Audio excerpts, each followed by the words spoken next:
Hey, it's Paris. You know I love sparkly things, right? Like stars. Duh. And thanks to Hilton and AutoCamp, I just slept under them.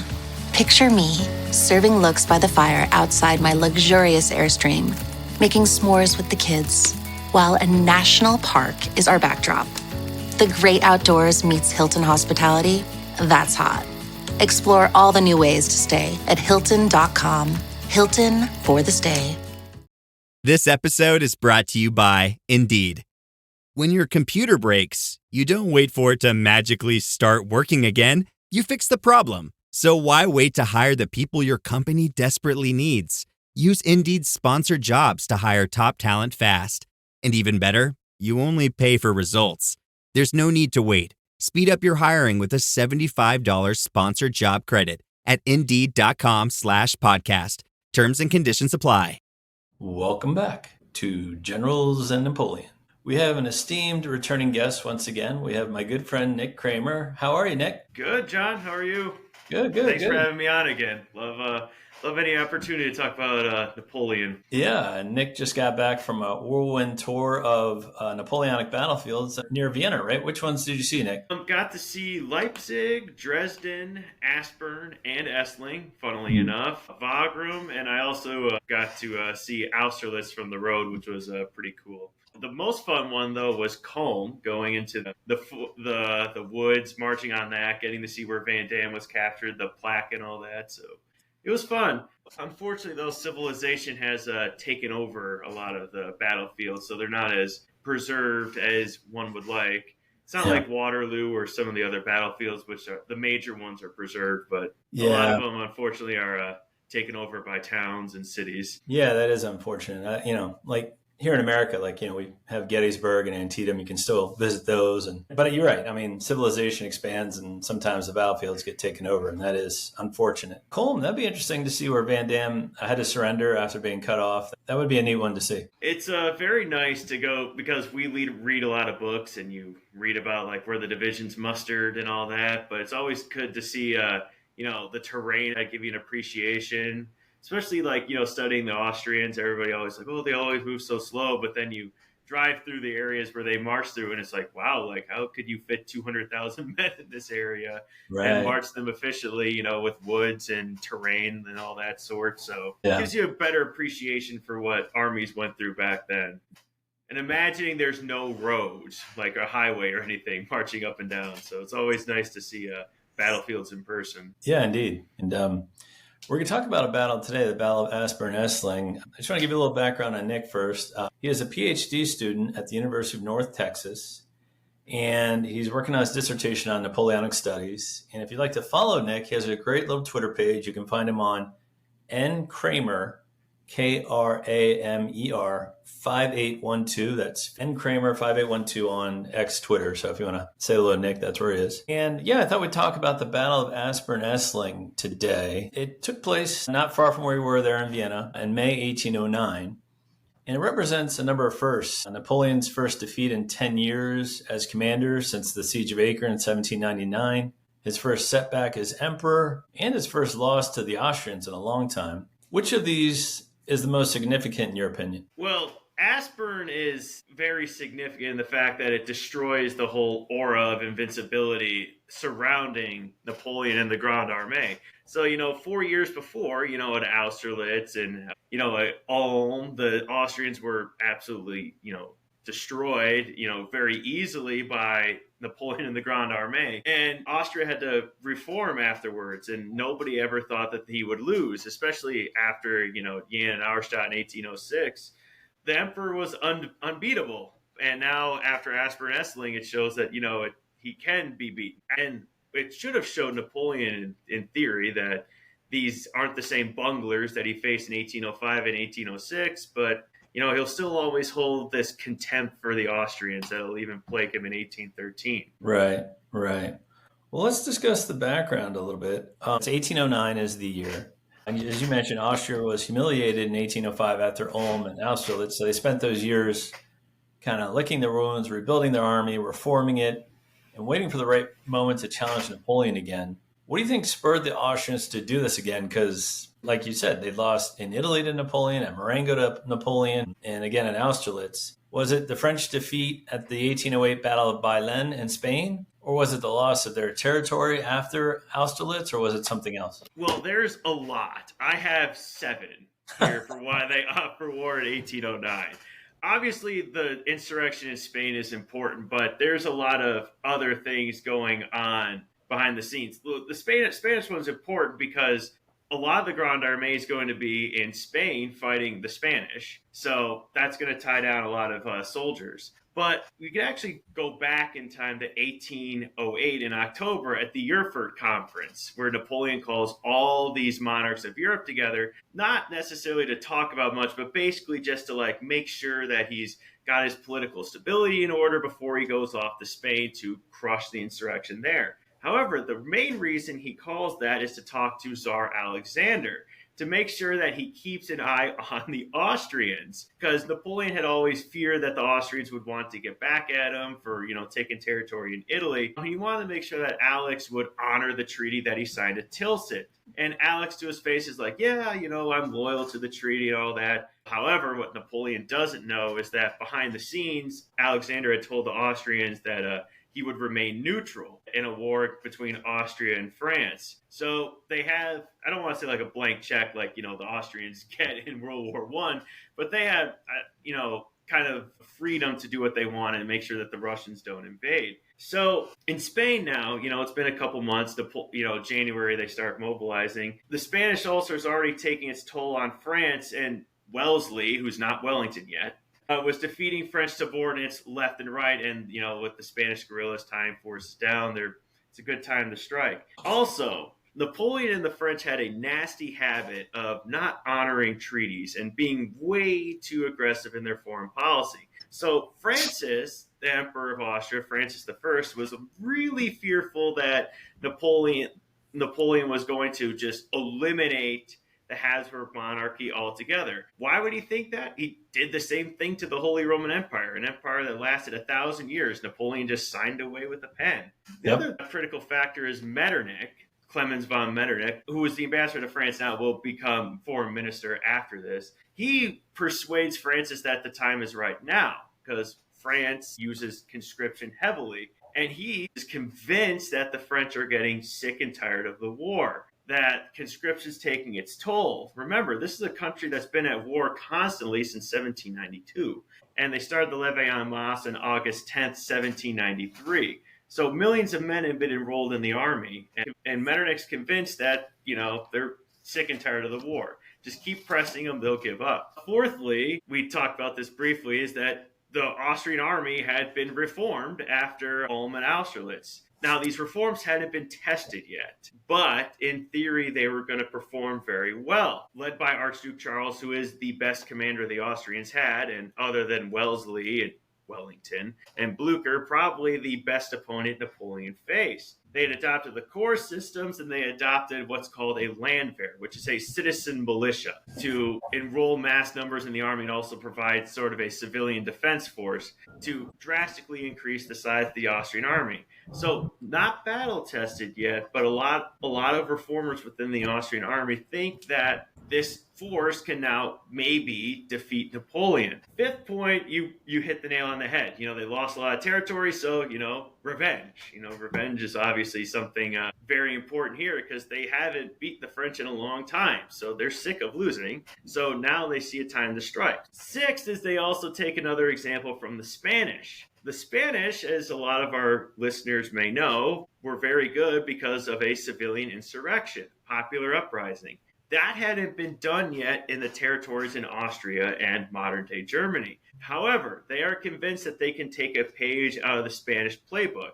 Count Philip Stadion, their foreign minister at this point, raised the idea of a nationalistic uprising, or the German term a Volkskrieg, People's War, in the states of the Confederation of the Rhine, the territories that are forced into a military alliance against France. He's convinced that, just a little bit of force and a little bit of propaganda, Stadion starts distributing pamphlets in places like Brunswick and Hesse-Kassel to cast off the French yoke, these foreign dominators. What he doesn't realize is that a lot of people actually benefit from French rule, and that the princes who rule these territories, they get a lot of benefit, like Württemberg or one of these territories where the prince, doubles his territory and his dominion. So why would he want to give that up? Mm-hmm. But they think in theory that, you appeal to the masses, they will just obviously go after the French. And this is bolstered by, my last point is that there was an uprising in the Tyrol under Andreas Hofer, which convinced many that,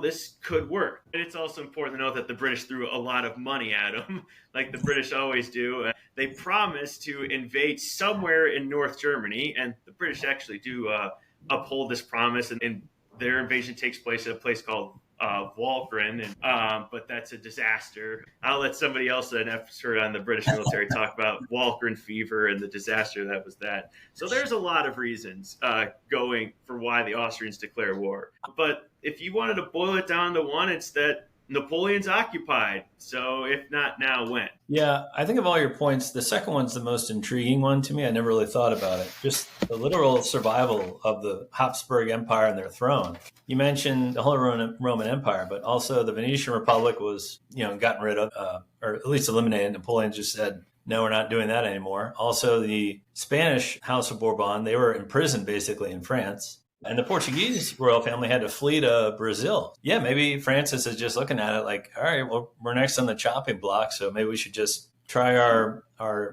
chances again at war with Napoleon before our empire's gone. And at Tilsit, Napoleon was on the verge of eliminating Prussia, negotiating it away before Alexander stepped in and saved him a little bit. But the Habsburgs and, the territory of the Austrian Empire, they're very kind of behind the times, but they're very reliant on treaties and honor and tradition to keep alive. This is a multi-ethnic polity. There's hundreds of cultures and ethnicities. So there's a lot of flimsiness holding it together. And, just one strong kick in the door might knock down the whole foundation. All right. Let's get to the Battle of Aspern-Essling and how we get there in the campaigning. So after some initial trouble at the start of the war, when Marshal Berthier was de facto in charge because Napoleon was in Paris, Napoleon shows up, the French defeat the Austrians in a series of battles at Ebensburg, Eckmühl, and Ratisbon, and others. So how do we get to Aspern-Essling, it's just a suburb, right? Like right outside of Vienna? Yeah, it's just a couple miles east. It's very,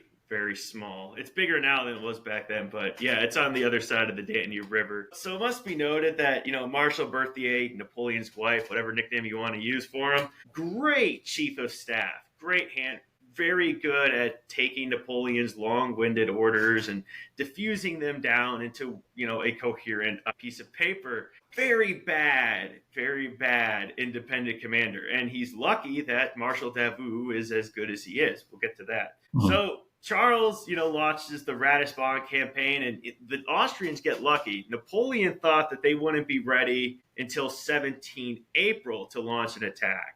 But the Austrians were actually a week ahead of schedule. They launched a surprise attack, occupy Bavaria and Munich, encircle almost Marshal Davout, because Berthier was so slow in getting orders out and he didn't know the strategic situation. So he gets lucky. Davout was sitting there, at Regensburg, about to get encircled before Napoleon arrived and kind of saved the whole thing.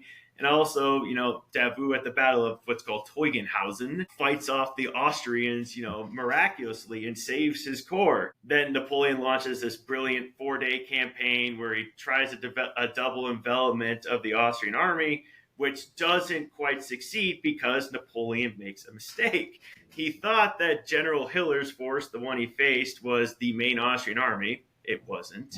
So Davout, once again, is isolated at Eckmühl with only 20,000 men facing Charles and 70,000.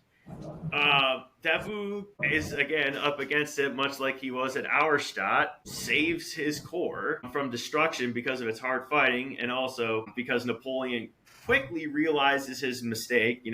Owen Connolly, the great historian, said Napoleon blundered in this case, which he does. He makes a mistake, but this shows the power of the French military system is that he quickly realizes a mistake and dispatches Lannes to help Davout. They force march 22 miles and save Davout's corps at Eckmühl. So because of Davout's heroic actions here, that's why he becomes the Prince of Eckmühl from 1809 onwards. Something else worth noting, though, another mistake that Napoleon makes. After Eckmühl, Charles is going to retreat. Napoleon has two options. One, seek and destroy. Pursue Charles's army, wipe them out. Or he can march on Vienna.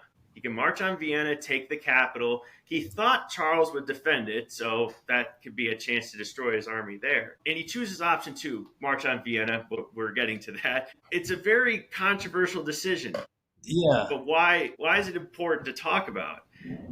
In the old days of the Grande Armée, 1805 and 6, no doubt would have sent him after Charles, would have wiped him out. However, this is not the same Grande Armée that it was in 1805 and 6.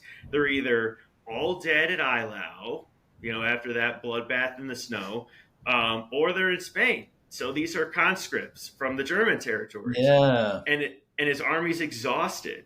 So he can't conduct the same type of maneuvers that he used to in 1805, 6, and 7. So he kind of just sends it after Vienna, hoping that'll end the war. Charles abandons it after a small artillery bombardment, and then retreats across the Danube River and is waiting for Napoleon on the other side with 115,000 men. This episode is brought to you by Nespresso and Samra Origins by the Weekend Coffee Collection. Introducing Samra Origins. My collaboration with Nespresso is a connection to my roots, to my mother, Samra. Coffee that hits the right notes. It transports you. Crafted with unique notes and bold, soaring flavors. Experience a taste that moves you. Nespresso and Samra Origins. Discover more at Nespresso.com. Have you ever spotted McDonald's hot, crispy fries right as they're being scooped into the carton? And time just stands still. Ba-da-ba-ba-ba. You wonder if it, and I don't want to get into that doctrine too much, because you're right. In Napoleon's early years, he would just find the enemy army, seek it out, and destroy it.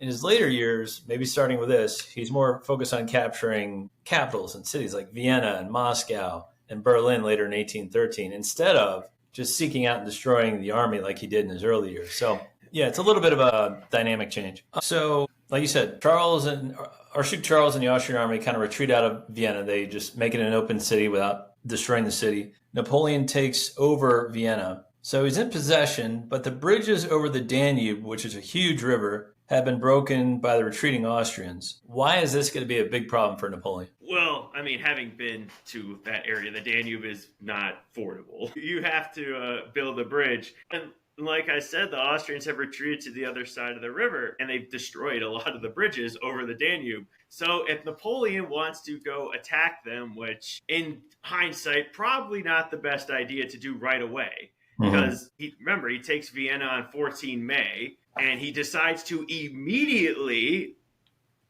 go after him, okay? In hindsight, probably should have waited a little bit, because he's going to wait at Wagram and do some maneuvers to bamboozle Charles. But again, he just makes the decision to go after him right away. It's strategic consumption has taken hold. He has to dispatch forces to the Tyrol.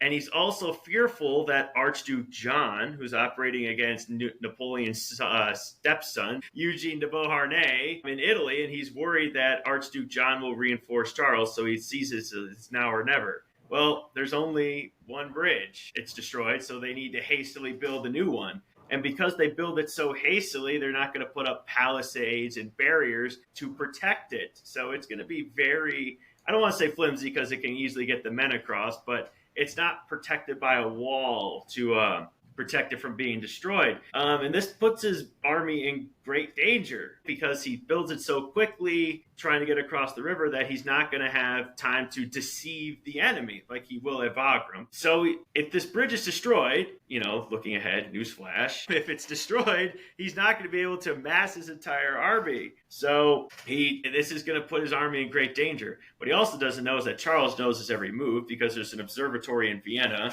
that has been reporting all of the French movements for the past couple days. So the fact that he decides to go after them so quickly leads him to not take the necessary precautions to ensure that his army has a 100% chance of success. And we'll come back to that because speed is like the number one thing in Napoleon's army. So if the bridges are broken and he can't get to Charles, unless it's a piecemeal fashion, like one corps at a time, that huge advantage of speed kind of goes away for Napoleon. Well, and another thing that the Napoleonic army relies on heavily is mutual support. So the corps, they're small but quick, but the benefit to them is that you can take 30,000 men from 20 miles away and all converge at once. If there's no mutual support, then they're in trouble. He'll find this out at Gross Baron in 1813. Well, let's discuss the sizes of each army for the Battle of Aspern-Essling and some of the famous commanders on each side. So the Austrians have 115,000 available, and in pretty good order. They suffered 35,000 casualties during the Ratisbon campaign, but they've retreated in good order, and I can't emphasize this enough, they are in a very good defensive position on the other side of the river. The French have only 85,000, okay? So they're outnumbered.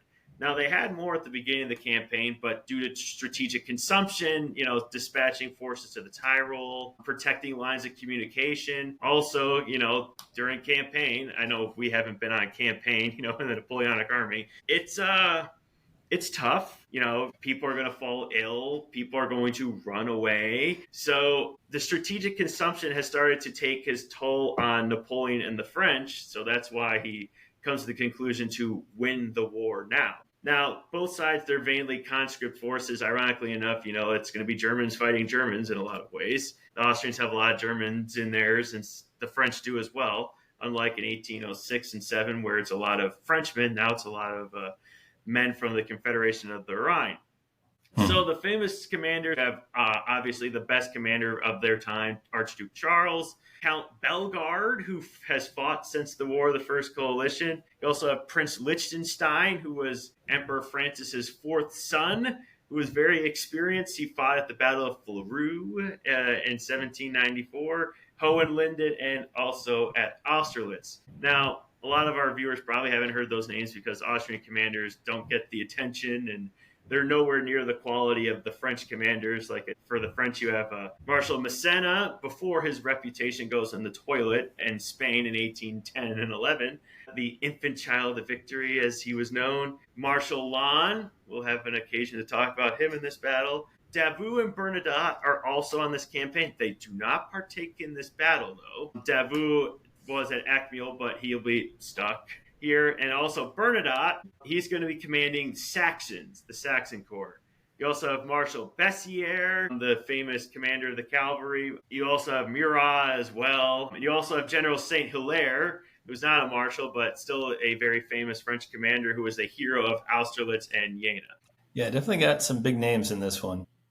Yeah, and the French quality of commander is way better than anything the Austrians have, it must be noted. Yeah, it's interesting, though. The battle begins as Napoleon sends troops under Marshals Massena, Lannes, and Bessières from the island of, is it Labau or Lebeau? I don't know. Lobau. Okay. In the Danube and over towards the Austrian army at the hamlets of Aspern-Essling.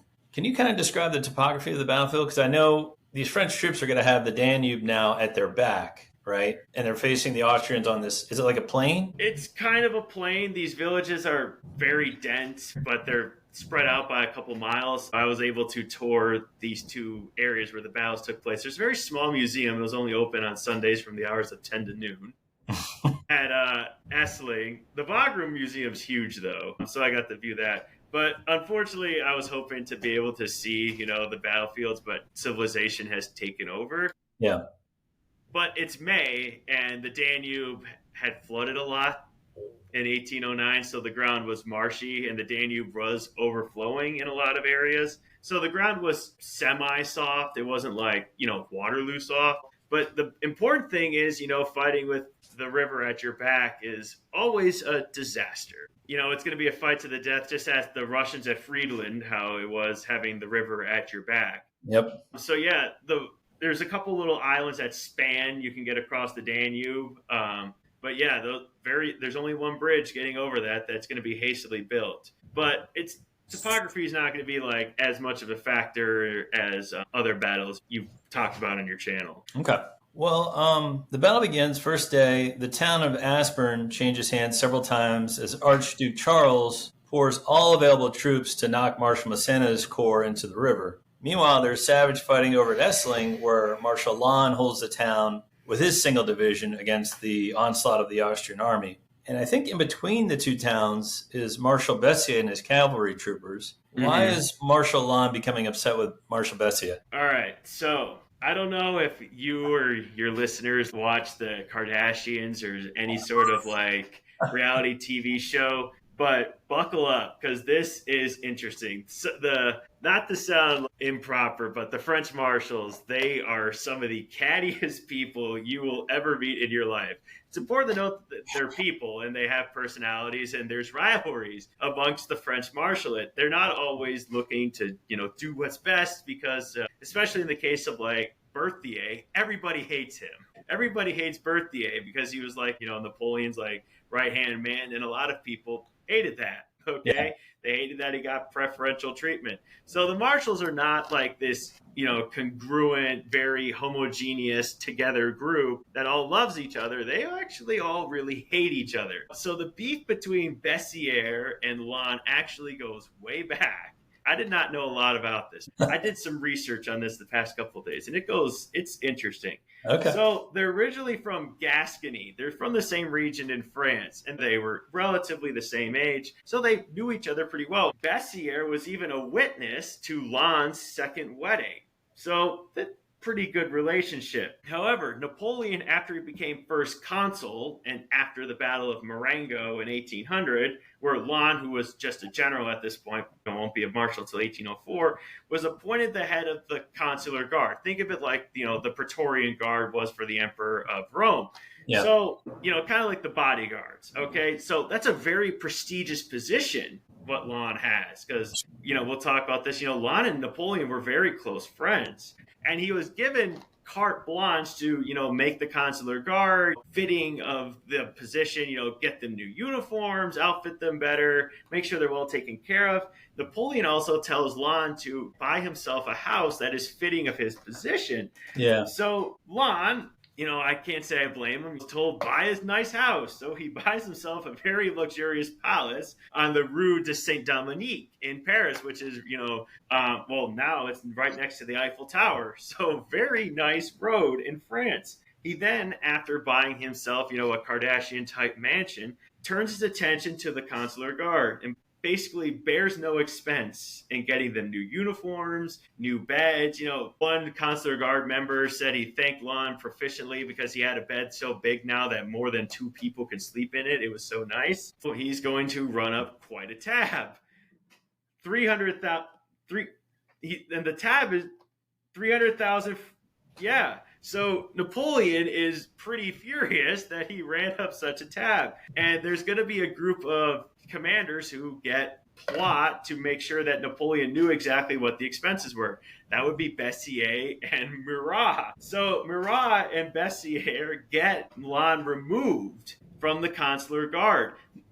Lannes lucky. Napoleon was going to have him shot if he didn't pay the whole entire the 300,000 francs back within 8 days. He's bailed out by one of his other friends. I forget which marshal it was. Marshal Augereau. Augereau, yes, thank you. Augereau bails him out, basically spares Lannes a court-martial. So Lannes is sent in semi-disgrace to Portugal to be the ambassador. But people have long memories, and Lannes will not forget what Bessier did to him. So that's all going to come to a head at Essling, where after Lannes overhears Bessier complaining about him to Colonel Mabot, Lannes is going to accuse Bessier of holding back. Now, let's give Lannes a little bit of grace. He had fought the whole entire day with one division, holding Essling by himself with no support, had to repel 3 Austrian attacks. So I think he was definitely a little bit annoyed that he was kind of left out on an island and thought Bessier could support him. What he doesn't know is that Bessier was actually very heroic during the battle, launching several cavalry attacks to thwart the Austrian advance. Lannes doesn't care, so they are going to have their words later on. Yeah, and you mentioned the role of commander of the Consular Guard, which goes on to be the Imperial Guard. Basically, you're controlling the best troops in the French army and the troops that control access to Napoleon. It's a very prestigious position. And after Lannes is sent off to Portugal, guess who becomes commander of the Imperial Guard? This Bessier. Yeah. Yeah. Now, I was looking online because a lot of people are torn which side of it, which side of this debate do you fall on? Are you Team Lannes or Team Bessier? Do you think that Lannes got screwed over? Sure. But also, Bessier thought that, in his mind that, Lannes was spending unnecessary money that wasn't going towards the troops. Right. Because, Bessier didn't have a palace on Rue Saint-Dominique. So I think there was definitely a little bit of contention there. But he also thought that funds for the army should not be spent willy-nilly. Right. Which I can see. I can get on board with that. We'll come back to that. So the first day ends, and only nightfall really brings a halt to the fighting. And the two forces sleep within pistol shot of each other. What were Napoleon's engineers doing to repair the bridges, and how did the Austrians thwart these repairs? Because I know Marshal Davout's corps is kind of like standing by the whole day waiting for these bridges to be done so they can rush over and help at Aspern-Essling. But so the French engineers, after the bridge had been destroyed, so what the Austrians did several times was they sent flotillas and ships or whatever barges that were on fire, and they sent them at the bridge to destroy it, catch it on fire.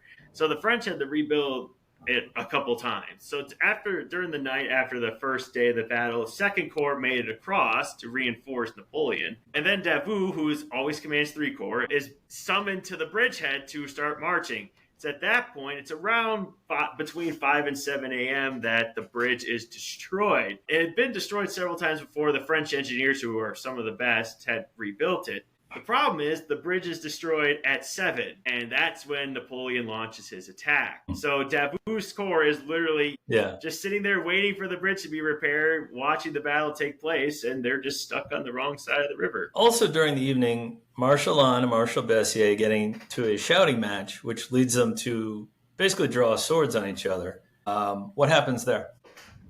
I said this briefly earlier, but Lannes is going to overhear Bessier complaining about him behind his back to Colonel Mabot. Bessier is going to accuse Lannes of being incompetent, that he needed to, help him out, because Bessier was, fighting hard as well, repelling several attacks. And he's like, hey, where's the Lannes? And Lannes thinks the same thing. So So Lannes, who had an knack for being hot-headed and exploding at the wrong time, basically challenges Bessier to a duel in some cases. They draw swords on each other. But Marshal Massena steps in and cool heads prevail. I don't want to say it was a long time coming, but these guys, they weren't fast friends. They have a long history of beef, and men have a tendency in the heat of battle to get worked up about stuff. So I think they were just very animated and hot because of what happened during the day. I don't really think they would have slashed at each other, but I think there was just a lot of emotions running high in the heat of the moment. Yeah, and they're both competitive individuals. They're both friends of Napoleon. They're both marshals. So I think you're right. I think it's just the heat of the moment type of thing. And it must be noted that they are not the only marshals who had beef with each other. That's true. Well, the second day leads to more desperate fighting in both Aspern and Essling. How do you think Massena and Lannes kept their footholds in these two towns? Well, they get lucky in the fact that the Austrians, their timing is slightly off. The attacks aren't as coordinated as they can be. So, again, pretty much raw conscripts, and the Austrians are still reforming in a lot of ways, so they're not quite there yet. So the timing's slightly off, but also must be noted, let's give credit to the French. Their determination was incredible. Rugged determination. Their leadership is great. It also must be noted, it's not easy to take cities. Close quarters combat. So fighting over little villages and all that, it's going to be very hard to take. But the French fight really, really hard. In a lot of ways, they are still way better trained, way better led than their Austrian counterparts. The other thing is the French, let's return to Marshal Bessier. The French cavalry support all got on the other side of the river. So cavalry is used in Napoleonic warfare. It was used to blunt attacks a lot. So Bessier did a great job of realizing where the weaknesses were and where the momentum was and launching attacks and thwarting Austrian advances. So Essling actually falls at one point, but the young guard is sent in at the last second, and due to their bravery, taking the town at bayonet point, they take Essling. So a lot of hard will, determination, skillful fighting by the French, that's what holds it against the Austrians. And also the Austrians make mistakes, the timing's slightly off. They don't coordinate as well, and their leadership is not great compared to the French. Well, the French are still holding the towns, both towns, barely, but the bridges are again knocked down by heavy barges and windmills sent downstream by the Austrians, like you said. And I guess at this point, Napoleon's just like, I have to cut my losses, right? Because I cannot get more, not only troops, but ammunition, food, supplies. I can't get anything over this Danube, so he has to pull back, right? Yeah. So by 4 p.m., there's a lot of reports that most men are down to maybe a shot or two. So they don't have any ammo left. So you have to get out now. They're also very much overwhelmed numerically, and there's no reinforcements coming. Like you said, the bridges have been destroyed. So this is basically just a meat grinder at this point. So you have to get out now to avoid further losses, okay? Because if you lose the entire army now, then, the war is, you could lose the war. And also he wants to, live to fight another day. The other thing is, men are men, they're people, and they are exhausted. Mm-hmm. They've been fighting for 2 days. Those who aren't dead are probably begging for death at this point. They've been fighting so hard. You couldn't ask any more out of them. And we've talked about this a couple times, but these aren't the same, warriors that were in 1805 and 6. These are raw conscripts that you just can't ask the same level out of them. Mm-hmm. They aren't as well trained, and he realized that the men are just absolutely exhausted. As the saying goes, maybe lose one battle to win the war later on, and that's what he realizes. That he had no chance of winning. He wasn't going to win, so right. He just has to pull out and save what he can to launch an attack later on. Well, other than Napoleon suffering his first defeat in 10 years, the worst part of the day was yet to come. Marshal Lannes, who's generally considered one of his best independent commanders, was among the last Frenchmen to retreat. And he's in mid-conversation with his friend and mentor, General Pouzet, who was decapitated by a cannonball shot. What happens to Lannes after that? So, very unfortunate story. Tragic. So, Lannes, has been holding Essling for the better part of 2 days, and they're walking away, and he's having, a conversation with General Pouzet. I don't think we can really put into words how that probably felt for Lannes, who is his friend, is just, his cannonball takes his head off. Mm-hmm. So blood sprays all over Marshal Lannes. He then walks away to compose himself. Because obviously he just saw what he saw. He sits down, crosses his legs underneath a tree to compose himself, puts his head in his hands. It's at that point that a cannonball smashes through his knees, both his knees, causing great damage. He tries to get up, says, "Oh, I'm wounded, help me up." Can't get up. So he's immediately rushed off the battlefield, and within the span of 2 minutes, they amputate his right leg because it was powder at this point, and then the other one's left to heal. But Lannes is going to die 8 days later on the 31st of May of an infection. He's the first marshal to die in a battle, and also he was Napoleon's close friend. Napoleon famously remarked afterwards, quote, "What a loss for France, what a loss for me." But Lannes was, in my opinion, his second best independent commander, other than Davout. Mm-hmm. Wherever Lannes went, he inspired, patriotism and, inspired the men to fight harder than they ever could have imagined. So this is a great loss for the French army. And then Napoleon personally, now the war is really starting to take a personal toll on him. And ironically enough, the second marshal to die in battle will be Bessier a couple of years later. What are the chances? I think, does St. Hilaire perish as well? He gets a cannonball that takes his foot off, and that's going to kill him later on. So what are the casualty numbers on both sides? So the French lost 20,000. That was 33% of their force that was available for the battle. And the Austrians lost 23,000. When you say lost, though, that's killed, wounded, and captured. Killed, wounded, captured, go away. Right. So just in total casualties, not dead, not 20,000 dead, but 20,000 that will not be available for service in the near future. So Napoleon regroups and later defeats the Austrians at the Battle of Wagram 6 weeks later. So I guess in theory, Aspern-Essling isn't a huge setback, but it kind of is in Europe for Napoleon. What do you think the legacy of this battle is? Well, it was the first loss for him. That aura of invincibility is gone. He hadn't lost until that point, so nobody really knew if it was possible to beat him. But now that aura of invincibility and infallibility was gone. For the Austrians, it also proves that the reforms are working.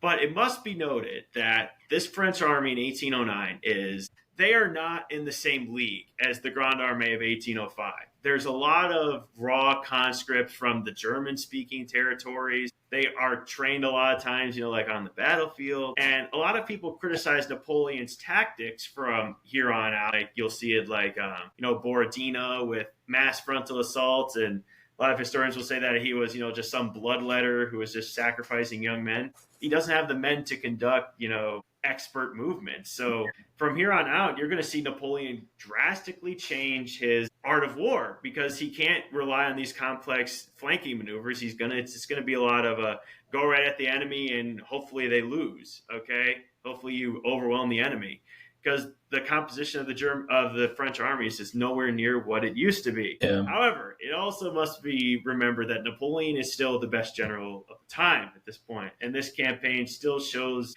a lot of his versatility. For Metternich, though, who in 1813 will become the prime minister of the coalition, this 1809 war teaches him several lessons.